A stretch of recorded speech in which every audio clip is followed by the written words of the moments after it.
भारत के गर्वीले चौहान राजवंश का राजपूतों के 36 राजवंशों में विशेष महत्व रहा है।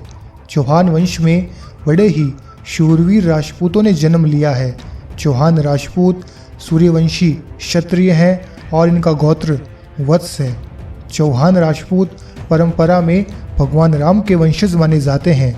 चौहान राजपूत आबू में हुए यज्ञ में सम्मिलित होने के कारण से अग्निवंशी भी कहलाते हैं। बाड़मेर के हरपालिया कीर्ति स्तंभ शिलालेख के अनुसार, अचलेश्वर शिलालेख के अनुसार, अजमेर के सरस्वती मंदिर के शिलालेख के अनुसार तथा हमीर महाकाव्य के अनुसार चौहान राजवंश भगवान राम के वंशज हैं और सूर्यवंशी क्षत्रिय हैं। चौहान राजपूतों का निकास स्थान अई छत्रपुर नागौर माना जाता है।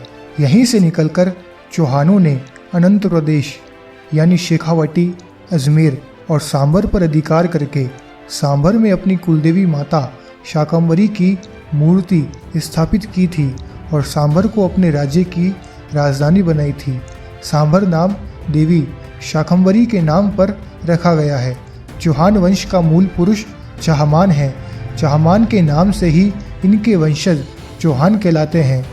चौहानों के बही भाट के अनुसार चाहमान के पूर्वज मौर्य क्षत्रिय थे और मौर्यों की एक शाखा ही चौहान है। मौर्य भी श्री राम के वंशज थे और सूर्यवंशी थे, तो इस प्रकार चौहान राजपूत भी श्री राम के वंशज ही हैं। चौहानों की राजधानी जब सांभर थी तब वह शत्रुओं से और सैन्य दृष्टि से सुरक्षित नहीं थी, इसलिए चौहानों ने अपनी राजधानी सांभर से अजमेर स्थानांतरित कर ली, लेकिन राज्य का नाम सांभर ही रहा। चौहानों का साम्राज्य अजमेर से दिल्ली, सिंध में ठट्टा से पंजाब में मुल्तान, लाहौर, पेशावर एवं उत्तर पश्चिम में काबुल तक था। दक्षिण में चौहान साम्राज्य की सीमा नर्मदा नदी तक थी। इस विस्तृत क्षेत्र में चौहानों के अनेक राज्य थे। सर्वप्रथम भारत में चौहानों ने सांभर अजमेर राज्य की स्थापना की थी। इस राज्य के आदि पुरुष वासुदेव चौहान माने जाते हैं। वासुदेव चौहान ने हुणों से युद्ध किया था और उन्हें पराजित भी किया था। सन 685 ईस्वी के आसपास इस्लाम धर्म के प्रचारक रोशन अली सिंध में आए। सिंध में चौहानों के एक स्थानीय राज्याधिकारी ने रोशन अली का अपमान कर दिया था, इसलिए खलीफा ओमार ने अब्दुल्लास के नेतृत्व में एक सैनिक दल चौहानों को दंडित करने के लिए भेजा।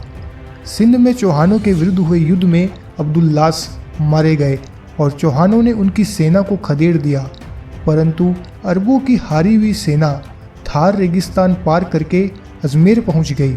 अजमेर में हुए युद्ध में चौहान पराजित हुए और यहाँ के चौहान शासक ढोला राय को मारकर सिंध में मारे गए अब्दुल्लास की कुर्बानी का बदला लिया गया। ढोला राय के पुत्र सामंत राय अजमेर से सांभर की ओर पीछे हट गए।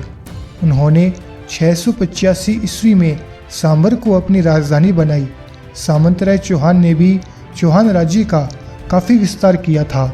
सामंत राय के बाद नरदेव, जयराज और विग्रहराज प्रथम शासक हुए।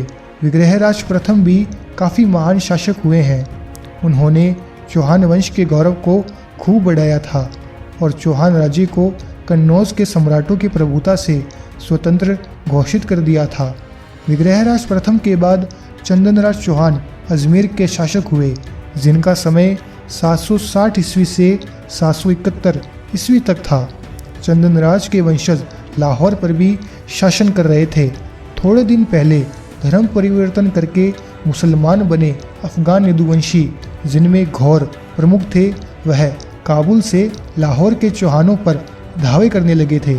किरमान और पेशावर में घौरियों और चौहानों के बीच अनेक घमासान युद्ध हुए, परंतु चौहानों ने उनका सफल प्रतिरोध करके उन्हें भारत में घुसने नहीं दिया।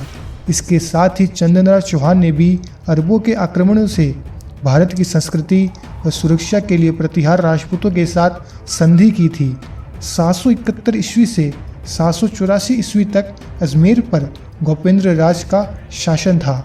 गोपेंद्र राज प्रथम पर अरब सेनापति वारिस बेग ने सिंध से अजमेर पर आक्रमण किया था, परंतु अरबों को पराजित करके चौहानों ने बंदी बना लिया और भारत की आन बान शान की रक्षा की। 784 ईस्वी से 809 ईस्वी तक चौहान शासक दुर्लभराज चौहान थे।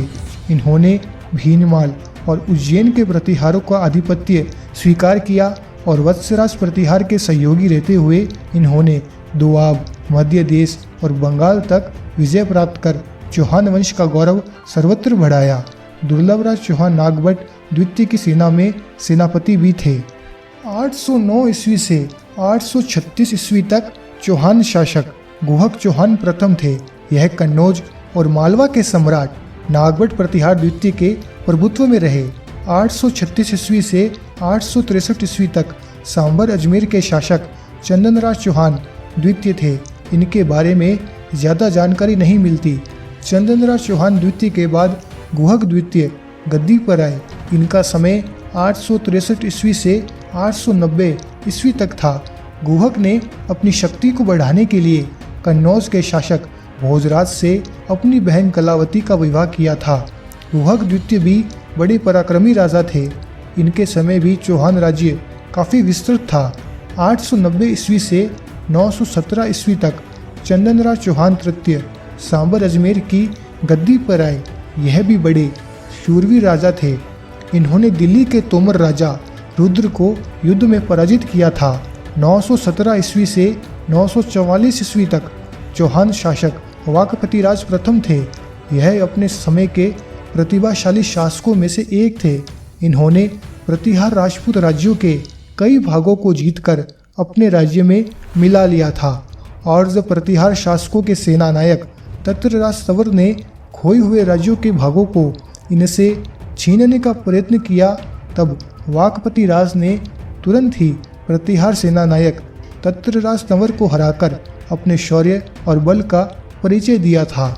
इन्होंने कटक का किला जीतकर अपने राज्य का विस्तार किया था और पृथ्वीराज विजय पुस्तक में लिखा है कि इन्होंने 188 युद्धों में विजय प्राप्त की थी।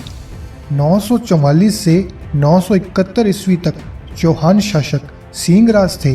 इन्होंने सिंध मुल्तान के अरब सेनापति हातिम को परास्त किया था और हाजी उद्दीन नामक मुस्लिम सरदार को पराजित किया था। यह भी बड़े सूरवीर राजपूत राजा हुए। इन्होंने शालवान तोमर को परास्त करके अपने अधीन रखा। इनके पास घोड़ों की बड़ी विशाल फौज थी। इन्होंने चारों दिशाओं के राजाओं पर विजय प्राप्त की। इन्होंने अपने आप को स्वतंत्र शासक घोषित करके परम भट्टारक महाराजाधिराज परमेश्वर की पदवी धारण की। जब इनके चारों ओर शत्रु ही शत्रु हो गए, तब उन शत्रुओं ने एक योजना बनाकर इनकी हत्या कर दी, जिसका बदला विग्रहराज द्वितीय ने लिया था।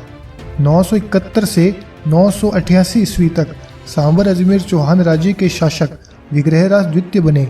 इन्होंने राजा बनते ही अपनी पिता की हत्या का बदला लिया। विग्रहराज द्वितीय ने अपने आप को सम्राट विजयपाल प्रतिहार की प्रभुता से स्वतंत्र घोषित करके सन 973 में सम्राट की पदवी धारण की। इनके समय चौहान साम्राज्य में अनगिनत गांव थे, जिनके कारण इनके राज्य को सप्तलखा शिवालिक भी कहते थे। अन्य शत्रु के अलावा इनके राज्य में जांगलू, शेखावाटी, रणथंभौर, कोटा, अजमेर, मांडलगढ़, सांबर इत्यादि अनेक क्षेत्र थे। विग्रहराज द्वितीय ने गुजरात के राजा मूलराज चालुक्य को मारकर नर्मदा नदी तक विजयश्री प्राप्त की थी। विग्रहराज द्वितीय एक महान विजेता एवं शूरवीर घुड़सवार योद्धा थे, जिसके कारण इनके शत्रु इनसे भयभीत रहा करते थे। इन्होंने कई राजाओं को हराकर अपने अधीन करके रखा था। 988 से 1012 ईस्वी तक दुर्लभराज चौहान द्वितीय अजमेर सांबर के शासक थे। यह अपने समय के प्रतापी शासक थे। इन्होंने नाडोल के चौहान शासक महेंद्र को पराजित किया था। हम्मीर रासों के अनुसार सम्राट दुर्लभराज चौहान द्वितीय का भटनेर अग्रणी किला था। यहाँ इन्होंने महमूद गजनी के पिता सुबुक्तगीन को पराजित किया था। साथ में उनसे श्रेष्ठ नस्ल के 1200 घोड़े भी छीन लिए थे। इसलिए सुल्तान ग्रह उनकी पदवी बन गई। 1012 से 1026 ईस्वी तक गोविंदराज चौहान तृतीय अजमेर सांबर के शासक थे। इन्होंने चेड़ी के राजा भोज को पराजित करके अपने अधीन किया था। महमूद गजनी ने अपनी पिता की मौत का बदला लेने के लिए और चौहानों को दंडित करने के लिए 1025 ईस्वी में अजमेर पर आक्रमण किया और तारागढ़ किले को आ घेरा, लेकिन गोविंदराज चौहान ने महमूद गजनी को पराजित कर विजयश्री प्राप्त की थी। 1026 से 1040 ईस्वी तक वाकपतिराज द्वितीय चौहान अजमेर सांबर के शासक थे। इन्होंने मेवाड़ के राजा अम्बा प्रसाद को युद्ध में पराजित किया और कहते हैं कि इन्होंने युद्ध में राजा अम्बा प्रसाद को कटार से मारा था। यह भी वीर क्षत्रिय पुरुषों में गिने जाते हैं। 1040 ईस्वी में वाकपतिराज द्वितीय के बाद वीरराज शासक बने। इन्होंने मालवा के राजा भोज के साथ युद्ध किया और उसमें इन्होंने वीरगति प्राप्त की थी। 1040 ईस्वी में अपने भाई वीरराज की जगह चामुंडा राज शासक बने, जिन्होंने 1065 ईस्वी तक शासन किया।